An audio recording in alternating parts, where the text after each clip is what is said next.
Good morning. First of all, I want to thank Sean for that riveting presentation. I'm actually excited to see progress and outcomes with LCFF. I know there were thousands of parents and community members and practitioners who've supported the policy, so to see progress is great, and we should celebrate progress where progress is at. So I'm excited to dig more into the research, excited to have conversations, but this is a good first step in a long journey for really realizing equity.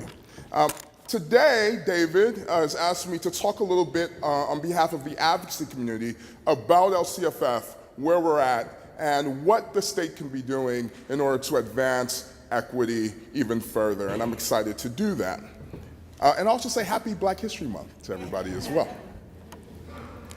So a couple things that we wanted to highlight. One, I think it's really important to say that we do see progress, and I think Julie actually summarized many of the findings from our Steep Road report very well. We see that a reversal in inequitable revenue gaps that have existed between high and low poverty schools. We know LCFF has ushered in a good conversation at the local level around what parent engagement, community engagement should look like, even if there's variability with quality. When we go into communities, parents know they should be engaged at some level, not all parents, but some. The district knows they need to do more to engage parents and communities in this age of subsidiarity. And I think that's exciting and something to build upon as we go forward.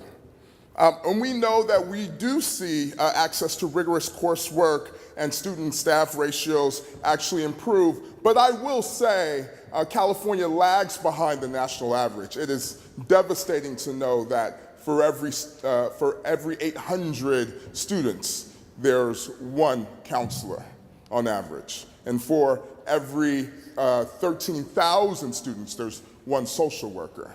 For every 3,000 students, there's one nurse. We have to do more in order to improve some of those ratios, and I think that's important to talk about going forward. Going forward for EdTrust West, this spring we're going to talk more about bright spots. Districts and schools that are actually closing opportunity and achievement gaps for African American students, for Latino students, English learners. We think that's important, particularly as the conversation shifts to systems of support.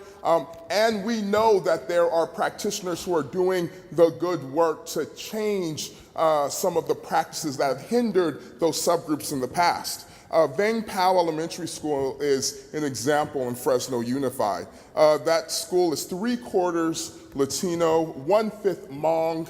Nearly all students from low-income families, over half the students are English learners.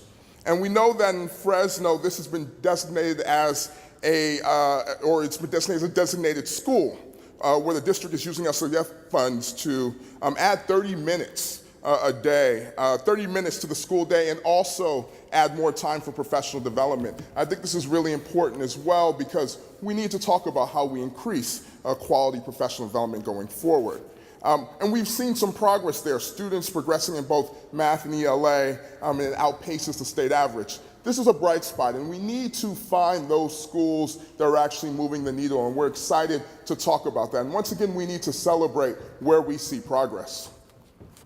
I think we also need to talk about what we need to do in order to speed up the urgency around progress, things we should be doing in the state. I will say we know that there's a lack of transparency and accountability. And often we talk about these issues framed as transparency and accountability. But if you go in communities, it's really an issue of, I want to know the truth about how my school and districts are faring. And I want to know that at the end of the day, as I entrust my students to those schools, that they will ensure that if something is going wrong, we'll flag it and give them the supports necessary to succeed. So I think it's devastating when we have an LCAP that's too long and unwieldy.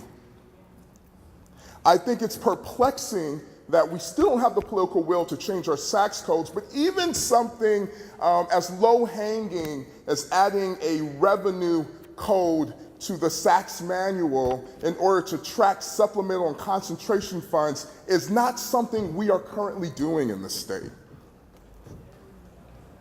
I think it's perplexing that we have a dashboard that subgroups of students, Latino and Black students, could be scoring at level 1, not actually performing, not improving, and that school is considered yellow. Yellow on the dashboard, which does not trigger supports. It sends a dangerous message about what we care about in the state.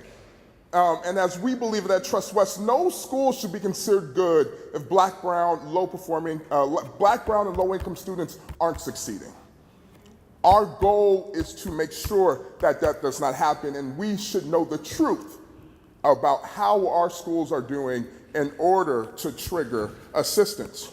I think it's important that we talk about meaningful engagement at the local level. If subsidiarity is predicated on the idea that parents and communities are involved in holding locals accountable, then we have to build the capacity of districts and parents to understand things like complex data and budgets and processes that we've never done before.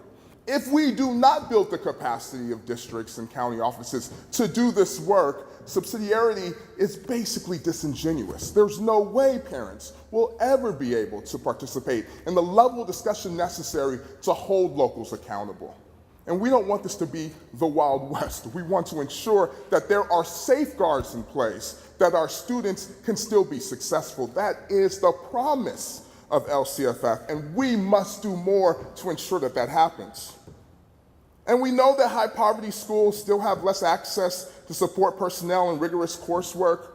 We know even after LCFF was implemented, our Steep Road report showed that in high poverty schools, access to music remained flat. Access to computer science actually was reduced, not increased under LCFF. We know that physics and calculus continue to be an issue. This is important because we often think about LCFF as adding more, but it does not cost more to change a course to be A through G. That is something we can do with our resources that can actually support increasing rigor for students. This is something we should be addressing. Also, I want to say this is about urgency. In a state that prides itself on innovation, on a state that prides itself on being a bellwether, on a state that prides itself on being progressive, seeing that currently all California Latino students would meet math standards to the year 2080 should give us pause. That all Black students wouldn't meet math standards to the year 2097. And that all English learners, 1 out of 5 students in California are English learners, would not meet math standards to the year 2291, given our current trajectory. That should be a call to action. We can't pat ourselves on the back for incremental progress. We must stay the course and say, how can we do better? No matter the time frame. And by the way, my favorite movie is Hidden Figures. And I will say, if you've not seen Hidden Figures, watch that movie, because oftentimes there is a math belief gap about our students. But if African American women, since it's Black History Month, in the Deep South were facing racism and sexism in 1968, can actually go through amazing historical Black colleges, go on to NASA, and calculate the launching and landing trajectories that will ultimately send men to the moon, then I believe all children can succeed in math. And it's up to us to believe that in this room. So a couple of recommendations that we think are going to be really important. As we said, it's important that we increase transparency at all levels. And if we believe in continuous improvement and we believe the public should be engaged, this should not be an issue. This should not be a sticking point in a state that prides itself on innovation. Our systems of support has to include stakeholder engagement. I think this is really important There are a network of community organizations that came together under the Defend and Mend LCFF. They came together because they believed that LCFF could work on behalf of students, and they wanted to ensure that the legislature understood that. But they also understand that we must build capacity in the system in order to meaningfully engage these parents as well.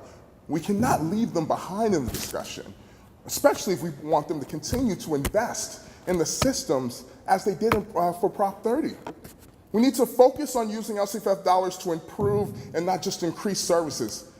We have to think about how do we improve professional development. We have to think about moving away from compliance to capacity building. We have to shine a light on those schools and districts that are turning the curve and make sure that we have a repository so that other districts can learn from them. And we need to create the space. And I'll say that we need to strengthen our local indicators. We say parent engagement is important, it is a local indicator, but what some community organizations have said, it feels like a second-class indicator. It doesn't matter as much, and the threshold for how we measure some of those local indicators is laughable, extremely laughable. So I'm going to end on equity, because we actually started, I think Julie actually did a very good job talking about, well, what do we mean by equity? I bet if I ask for a show of hands, if we believe we're having the same conversation about equity, all of us, I'm sure there would not be many hands raised. I think equity is the new coconut water. It's the trend we're talking about, but not everyone is drinking. I think when we talk about equity, oftentimes we're talking about how do we make communities whole. It was Malcolm X about 50 years ago that said, if you stick a knife in my back 9 inches and pull it out 6 inches, there's no progress. If you pull it out all the way, that's not progress. Progress is healing the wound that the blow made.